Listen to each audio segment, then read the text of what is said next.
Hey guys, welcome back to Behind the Vine with Brendan. Happy to have you here. This is the second part of our wine pairing series. If you missed the last video, I'll link it down below, but it was how to become a wine pairing boss. This one is kind of in the same vein a little bit. It goes to pairing, but this one is the 10 wines you should have on hand at all time at your house because you want to be a wine pairing boss, right? So these are the things you need to make sure you always have. So wine number one, so you'll notice that as I go through the wines, I personally lean a little bit more old world, which means, France, Italy, Spain, Germany, so on and so forth. Therefore, my selections tend to be a little bit more old world. I think those are the better wines for wine pairing personally. So first up, Burgundy. Burgundy is the home to Pinot Noir in France. I would think an American alternative you could do would be Oregon Pinot Noirs or Sonoma Coast Pinot Noirs. Those are my two favorite regions that stylistically stay true to Pinot Noir a little bit better. You can find them from other regions, of course. They tend to be a little bit more fruit driven and a little bit less terroir driven, making them a little bit more of like that fireplace kind of wine and a little bit less of a food pairing wine. So why do I say, that a Pinot Noir is something you should have on hand, and why is it number one? It goes with so much. It goes with beef, as in beef bourguignon, made with Burgundy, duck, salmon, pork, anything with a mushroom sauce is going to be a good natural pairing for Pinot Noir. And you can even get away with some light game dishes. This is an all-around versatile, easy to drink red wine with really good acidity. Again, really good acidity makes it a good pairing for food. Next up, wine number two, German Riesling. So this particular one from J.J. Prum, one of the top producers in all of Germany. But they are located in the Mosel, very steep vineyards, very high acid whites. This one right here, as you can see down at the bottom, Spätlese. So it's going to have a little bit more sweetness. There'll be Cabernet, Spätlese, Auslese, Beerenauslese, and Trockenbeerenauslese as the sweetness goes up. Why do I say Riesling deserves a spot on your list? It goes best with spicy foods. So if you think Asian cuisine, a slightly sweet Riesling is one of the best things you can have on hand to go with that. Because of the acidity, if you watched the last one, you'll know that it'll go with salty dishes.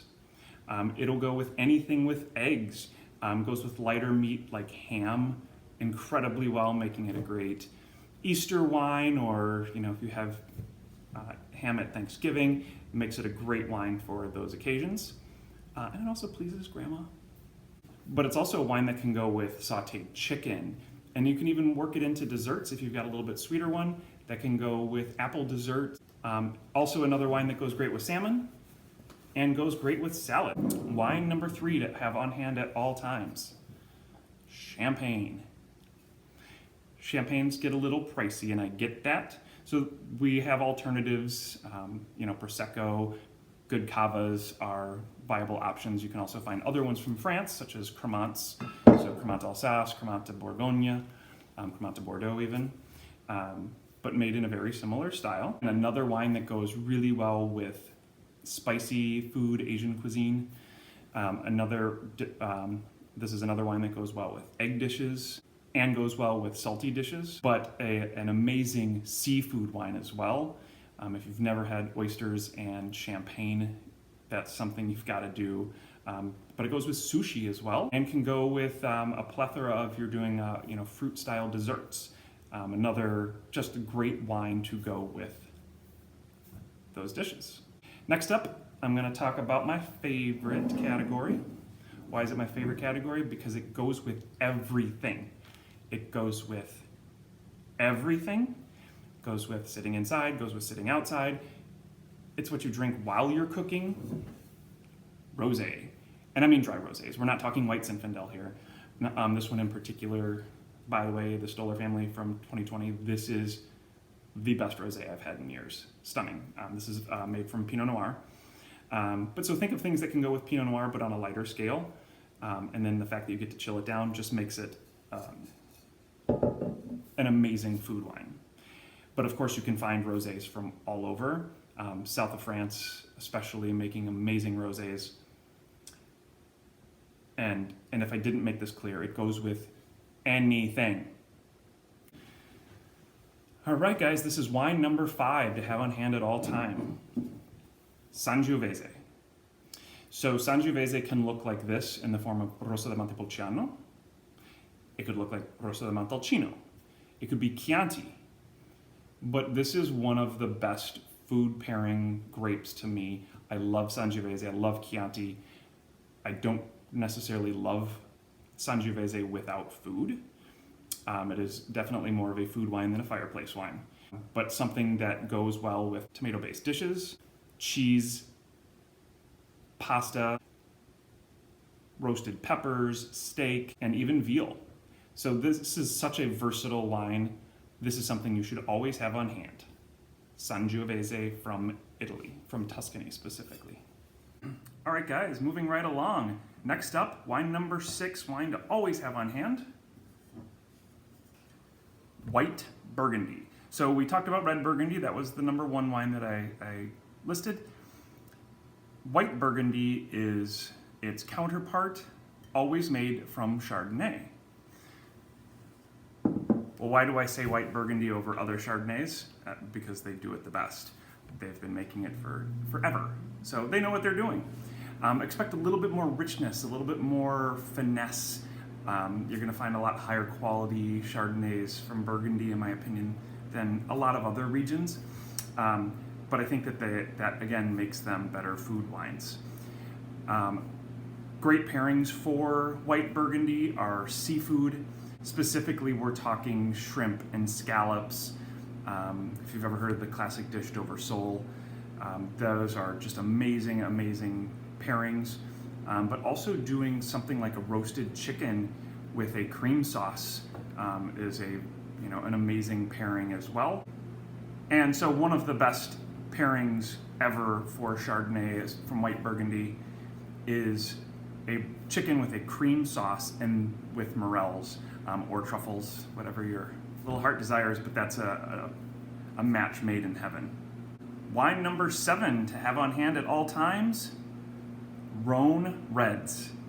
So we're specifically talking Grenache and or Syrah.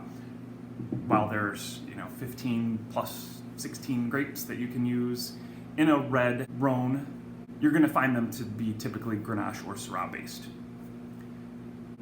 So obviously, a Syrah from elsewhere can be a viable alternative. I find the Rhone ones to be the best. That's me. But we're talking the perfect wine here for grilled meats, a barbecue night. If you're making like a sausage dish, the sausage and the spices in the sausage go so well with the spiciness of the Grenache and Syrah together. But also the perfect wine for game meats, duck and veal, lamb, another perfect pairing, you guys. Next up, we've got red Bordeaux. So we're talking here Cabernet and Merlot. If you say you don't like Merlot, you're wrong. I'm sorry. But this one in particular is Cabernet based. It will have a little bit of Merlot, but it's gonna be mostly Cabernet. And Cabernet is such a great wine for pretty much any red meat. Holds up to pretty much any preparation style as well. So either grilled or roasted, braised, broiled, whatever you can do to the beef. This is a perfect pairing. But it's surprisingly a wine that can go with stinky cheeses too. Other game meats as well, doesn't have to just be beef, but usually the bigger the better for Bordeaux. Down to the final 2 wines, guys. Here we go with Loire Valley Sauvignon Blanc. Anything from the Loire Valley, honestly, should always be in your cabinet. You should always be able to have a white from the Loire Valley. Perfect food wines. Chenin Blanc goes with everything. Sauvignon Blanc, though, this would be the region of Sancerre or Puy-Fumé, or you'll find just non-appellationally labeled Loire Valley whites that are Sauvignon Blanc, but they're just so much more pure and crisp than the New Zealand ones without being overloaded with that gooseberry, grapefruit stuff. You get a lot less of that fruit component, a little bit more mineral driven, but such an amazing food white. And this would be the perfect pairing for salads warm goat cheese, as I said in the last video, if you remember that. But also goes great with other seafood dishes again, something with a little bit of a citrus sauce, a vinaigrette. This would be the wine to go to. All right, here we are, guys. The last wine, the 10 wines you need to have on hand at all time, dessert wine. And when I say dessert wine, I mean high quality dessert wine like a Sauterne, a port would be another option, good sherry. These are all viable alternatives to just generic, plain dessert wines. And why do I say that? Well, these are great with, of course, any dessert, but fruit-based dishes as well. Stinky blue cheese and Sauterne is a stunning combination. Something with peaches. You could do something with almond, apples, apricots, a creme brulee. There's so many options for dessert wine pairings, but wine number 10 to have on hand at all time. Ideally Sauterne, but port sherry, those are other great alternatives. So guys, there you have it. Part number 2 of how to becoming a wine pairing boss, the 10 wines you need to have on hand at all times. Thanks for hanging with me. Please hit the like button, subscribe if you have not, and feel free to leave a comment. I'd love to hear your thoughts. If you've got any questions, I'd be happy to answer them, and I look forward to seeing you guys next time. Cheers.